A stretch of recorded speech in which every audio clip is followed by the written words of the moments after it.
Hai keponakan, apa kabar kalian? Mudah-mudahan selalu dalam keadaan sehat. Pada video kali ini saya akan menjelaskan tentang kapan waktu yang tepat untuk merebahkan tanaman jambu. Bagian mana yang harus direbahkan dan apa tujuan dari merebahkan tanaman jambu. Sebenarnya merebahkan tanaman jambu baiknya dilakukan pada tanaman usia 7 bulan hingga usia 1 tahun.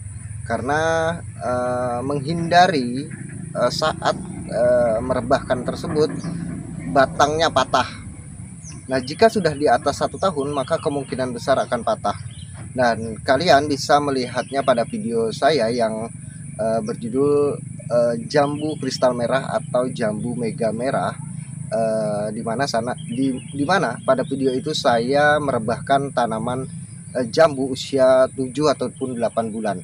Ataupun nanti saya akan membuatkannya lagi pada lahan saya yang satunya yang pada saat ini sudah memasuki usianya yang ke-3 bulan. Maka nanti pada usianya yang ke-8 bulan saya akan mulai merebahkannya. Namun untuk gambarannya saya akan menjelaskan lagi pada video kali ini.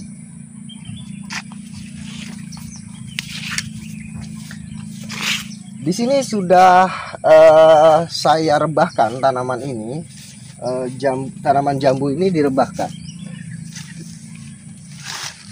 Sekarang bagian mana yang harus direbahkan? Nah, jika satu pohon ini direbahkan itu paling tidak minimal batang utamanya adalah minimal adalah 5 batang. Batang intinya 5. 1 2, 3, 4, 5.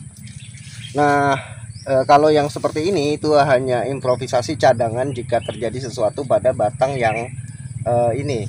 Ada juga yang 7, ada juga yang 8, tapi minimal sebaiknya 5. Nah, dan bagian bawah itu sebenarnya dibersihkan seperti ini. Nah, bagian bawah ini sebenarnya dibersihkan, namun karena ini masih ada buahnya, nah ini nanti kita potong. Dan ini juga karena masih ada buahnya nanti kita potong juga. Ini masih ada buahnya, namun ini nanti kita potong. Dan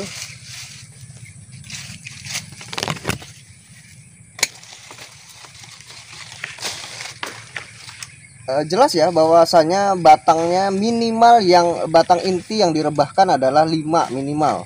Nah, maksimal bisa 7, bisa 9, tergantung kondisi tanaman tersebut. Oleh sebab itu lebih enaknya pada saat usia 7 hingga 1 tahun. Karena kalau sudah ketuaan seperti ini rentan patah, terlebih lagi pada saat musim hujan. Nah, tujuannya kemudian masuk ke tujuannya agar kalian mungkin juga harus melihat pada video saya yang mana ya di sinilah mungkin kriteria buah dari berbagai macam tempat. Nah, jika di ujung itu memang kecil-kecil. Nah, jika di tengah itu sedang bahkan besar. Nah, jika di bawah itu besar. Itu ada pada video saya yang lain. Tujuannya dari merebahkan ini adalah memunculkan tunas-tunas di sini yang kemungkinan besar nanti akan membawa bakal bunga atau bakal buah. Nah, jika buah yang terletak di batang inti yang kita rebahkan ini, maka otomatis buahnya itu sekitar 5 ons. Nah, nanti jika ukuran buah pada batang inti ini di tengah itu mulai menyusut, misalkan di bawah 5 ons, maka boleh melakukan peremajaan total. Nah, tujuan dari merebahkan itu adalah itu. Dan kemudian ini lebih baiknya dibersihkan. Nah, kalau pada usia 7 bulan itu setelah membersihkan atau merebahkan begini, itu sebaiknya dipangkas habis ya. Sisakan daun-daun pada bagian ujungnya saja. Lalu kemudian lakukan pemupukan. Nah, jika di dataran rendah lebih baiknya lakukan penaburan kapur dulu agar akarnya mau memakan pupuk yang nanti kita berikan. Khawatirnya tingkat keasaman pada tanahnya itu tinggi. untuk berjaga-jaga, makanya tabur kapur dulu sebelum melakukan pemupukan. Makanya kapur kompos itu ditabur setelah penaburan kapur. Nah, agar komposnya itu benar-benar dimakan oleh tanaman inti, tidak dimakan oleh gulma nantinya, sehingga menghindari keborosan lah. Lalu kemudian tujuan lain, jika di dataran rendah, memudahkan untuk pembungkusan, karena mungkin coba boleh dilihat ke sini. Nah, medannya itu tidak memungkinkan untuk kita menggunakan alat bantu seperti halnya tangga, karena terlalu rendah, kemungkinan besar tangga pun kakinya amblas, sehingga menyulitkan kita jika kita tidak merebahkan tanaman. Dan nah ini kalian bisa lihat sendiri bahwasanya jika tanaman sudah terlanjur tua di atas 1 tahun, jika kalian maksakan untuk melakukan perebahan seperti yang saya lakukan ini, maka kemungkinan besar akan terjadi pecah seperti ini. Nah, ini dari 100 sekitar 5 atau 6 pasti terjadi pecahnya, patah ataupun pecah, karena sudah terlalu tua ya, sudah terlalu susah untuk direbahkan. Nah, seperti ini kan harusnya lebih condong lagi. Karena ini pecah, jadi kita nggak bisa condongkan, lebih condongkan lagi. Nah, di sini jika kita tidak melakukan perubahan pada tanaman, otomatis buah yang dominan muncul di bagian pucuknya sekitar 70-80%. Nah, jika sudah muncul seperti ini lebat, boleh didekatkan. Nah, ini jika lebat seperti ini, maka potensial sekali buahnya itu kecil-kecil.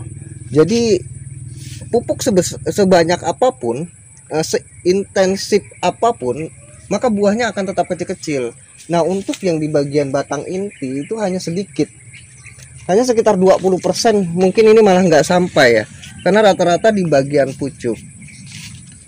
Nah, kalian mau memupuk sebanyak apapun, nah ini buah ini tidak akan lebih dari 5 ons. Kalaupun ada tuh hanya sekitar 10-an persen, jika itu pun pupuknya terlalu banyak ya. Nah, kalau pupuknya standar-standar aja, kalian nggak akan bisa untuk membuat buah yang di bagian pucuk ini besar. Nah, mungkin dilihat lagi. Nah, ini yang sudah lama ya. Kalau ini kan baru 2 hari nih kita melakukan perubahan. Nah, yang ini sudah menampakkan hasilnya. Nah, sekitar 80% buahnya ataupun bakal buahnya itu muncul di bagian batang inti seperti ini. Nah, jadi ini udah otomatis akan bobotnya buah itu rata-rata 5 ons ke atas. Saya pastikan 5 ons ke atas. Nah, jika sudah mengalami penurunan bobot, nah seperti misalkan itu terjadi pada usia tanaman di atas 3 tahun ya. Di atas 3 tahun itu mulai menyusut. Nah, itu bisa kita lakukan peremajaan. Mungkin itu aja sih. Nggak banyak ya, mungkin intinya di situ. Jika kita ingin membuat buahnya besar, maka peliharalah buah di bagian batang inti. Saya sudah membuatkan video sebelumnya di jambu kristal merah atau mega merah itu, dan terus kemudian bagian-bagian yang harus dibungkus jika ingin kalian mendapatkan buah dengan kriteria. Dan kali ini saya menjelaskannya lagi. Nah, mudah-mudahan dengan ini jelas, namun tidak dapat kejelasan, maka akan saya buatkan pada beberapa pekan ke depan jika tanaman saya yang di grounding di lahan sebelah itu sudah memang siap untuk direbahkan. Mungkin cukup itu saja. Mohon maaf jika ada kata-kata yang salah. Terima kasih sudah menyaksikan video saya kali ini. Salam buat keluarga Anda di rumah. Saya Adi Sulaksono. Sampai jumpa.